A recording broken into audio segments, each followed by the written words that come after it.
Hello, students. How are you? I hope you all are well and enjoying your studies. Once again, your examination time is nearer and nearer. So, keep ready and keep prepared for your examination. Keeping in this view, I am going to upload another video of important poetic devices of your poetic section in this video. Okay, so let us start the video. In your syllabus, prayer poem is very important, which is the first poem of your syllabus. Prayer is very important poem. So the important poetic devices used in prayer are similes and metaphors. About what is simile and what are metaphors, watch my video of poetic devices. In that video, I have explained fully about similes and metaphors. In this video, I'll only discuss about important poetic devices in your syllabus.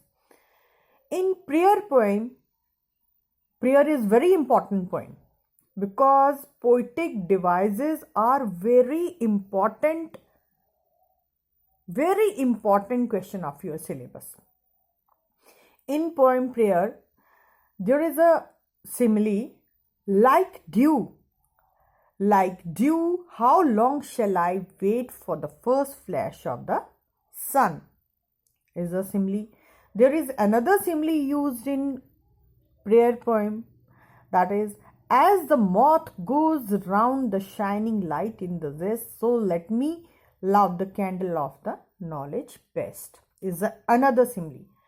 आपको एक बात बता दूं, अगर आपको ऐसे याद नहीं रहता तो आप इतना सा छोटा सा गैस कीजिए कि जिस लाइन में लाइक वर्ड का यूज किया गया है या एज वर्ड का यूज किया गया है, वहां पे आप उसे सिमली के लिए उसको उस सेंटेंस को यूज कर सकते हैं.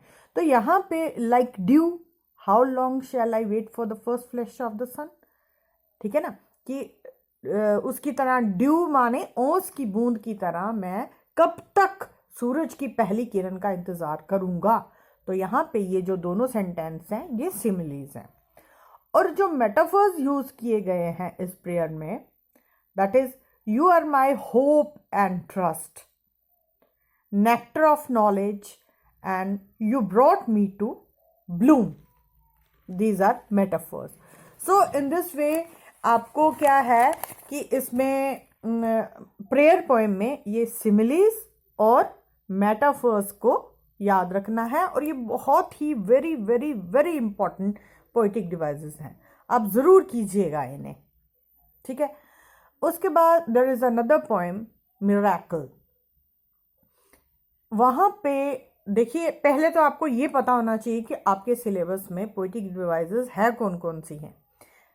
सिमिलीज, मेटाफर्स एंड इमेजेस, ये तीन इंपॉर्टेंट डिवाइसेस जो हैं ये आपके सिलेबस में हैं. आप इन पे ज्यादा स्ट्रेस कीजिए. ठीक है. मैंने आपको शायद एक वीडियो में पहले भी बताया था, इन केस आपको नहीं पता चलता है, क्योंकि पोएटिक डिवाइसेस आपसे पूछी जाती हैं, इनकेस आपको नहीं पता चलेगा कि इस क्वेश्चन के आगे क्या लिखना है. जब सपोज करो आपको क्वेश्चन आता है कि pick out images used in the poem prayer. ठीक है. आपको अगर इमेजेस नहीं भी या पोएटिक डिवाइसेस नहीं भी याद आ रही हैं तो आप उन तीन के नाम लिख सकते हैं. आपको एक्सप्लेन करने का नहीं पता चल रहा तो भी आपको तीन में से एक या 1.5 नंबर जरूर मिल जाएगा. आप इन तीन पोएटिक डिवाइसेस के नाम भी लिख सकते हैं, जैसे सिमिलीज, मेटाफर्स एंड इमेजेस. ठीक है. अब another poem in your syllabus is miracle. तो मिरेकल में जो पोएटिक डिवाइसेस यूज की गई है दैट आर इमेजेस. ठीक है. इमेजेस तो आपको पता ही है, जैसे आपके फोन में पिक्चर्स सेव होती हैं वैसे ये इमेजेस हैं. Poet has used various and concrete images in this poem. They are roofs of the houses towards the sky, wade with naked feet along the beach, stand under trees in the woods, meeting with a stranger, riding on a car, sitting at table at dinner with the rest, stars shining so bright and quiet, thin curves of the new moon in spring, the ships with men in them, watch honeybees making bee around the hive, is another image used in this poem. ठीक है बेटा, आपको क्या करना है कि ये images, आपने मिरेकल पोएम की रीडिंग की, उसमें जितनी भी लाइंस यूज की गई हैं, जितनी भी, दे ऑल आर इमेजेस. ठीक है, मीन्स कि जो मैंने बोली है जरूरी नहीं है कि आप यही वाली लिखो. आपको जो इजी लगती है उस पोइम को पहले रीड कीजिए. जो लाइन आपको इजी लगती है वो सारी इस पोइम की इमेजेस आएंगी. राइट. अब जो नेक्स्ट पोइम है, व्हेन यू आर ओल्ड, ठीक है, इसमें क्या है, अब इसमें भी देखिए इमेजेस यूज की गई हैं. इमेजेस को जब आप एक्सप्लेन करना चाहें तो इस तरह से कर सकते हैं. लाइक जैसे इस पोएम में पहले जो पोइट है, ही builds up the image of the lady in old as. इस पोएम का आपको पता है कि वहाँ पे एक ओल्ड एज में एक लेडी की इमेज बनाई गई है कि जब वो ओल्ड हो जाएगी, मैं उसे जवानी में भी प्यार करता था, जब वो बूढ़ी हो जाएगी, जब वो मतलब बिल्कुल उसका चेहरा जो झुर्रियों से भर जाएगा, मैं तब तक उसे चाहता रहूँगा. मीन्स की जो इसकी समरी है ये है. नाउ इन दिस पोएम, जो पहले स्टैंजा में, in the first stanza, he builds up the image of the lady in old age. She is old, grey and full of sleep. She nods by the fire. ठीक है, ये भी एक image है. दूसरा, image of the lady when she was young, जब वो young थी. She had a soft look about her eyes, which had shadows deep. She had a glad grace. Means ki she had a beautiful face. This is also an image. In stanza third, there is an image of fleeting nature of love and physical beauty. The sorrows and griefs which befall us with the passing of time rob our face of its beauty, bloom and youth. This is also an image.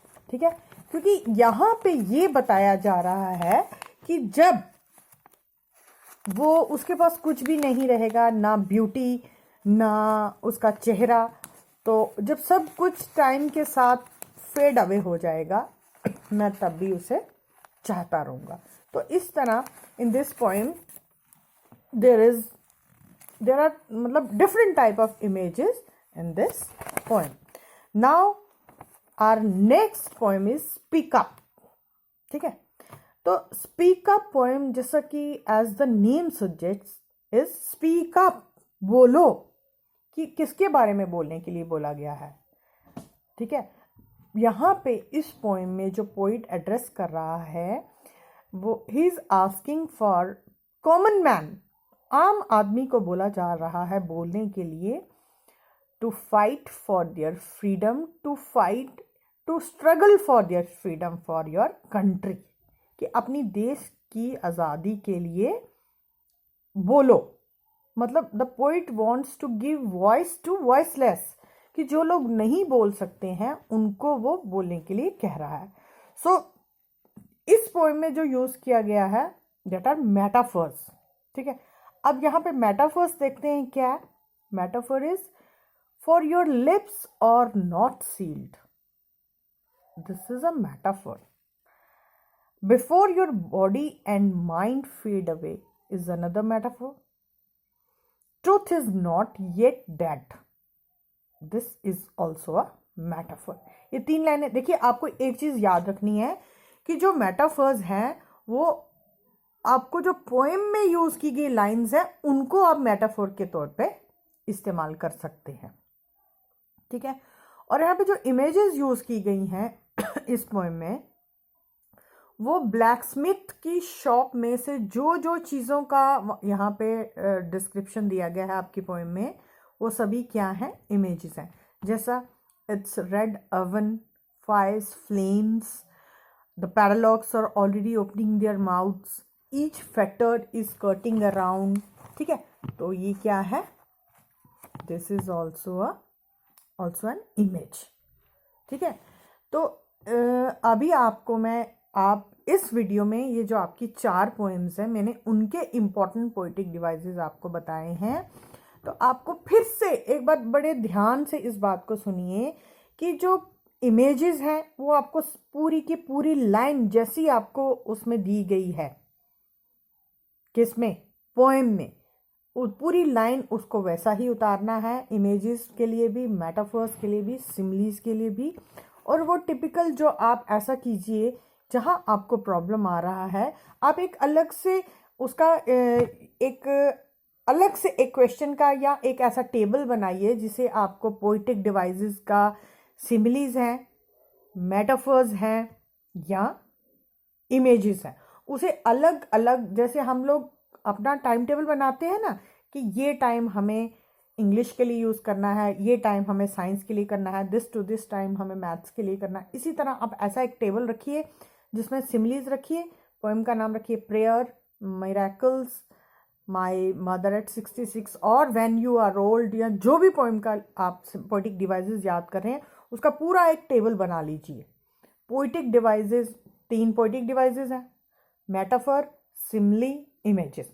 उनको हर एक column में उनकी devices जो हैं आप लिख लीजिए और इस तरह आपके दिमाग में ये चीज़ बैठ भी जाएगी। ठीक है बेटा। और बाकी अगर आपको कोई प्रॉब्लम आ रही है, as usual I am always there to help you. ठीक है, and your suggestions are also welcome. देखो बेटा, मेरी वीडियो में अगर आपको कहीं डोगरी दिखती है, अगर आपको लगता है कि अच्छी डोगरी है, तो it is a matter of Joy and also proud for me. ठीक है ना, क्योंकि हम कहाँ से हैं, हम डुग्गर देश से ही हैं। So keep watching my videos and giving me support because you people are my strength. Thank you and have a nice day.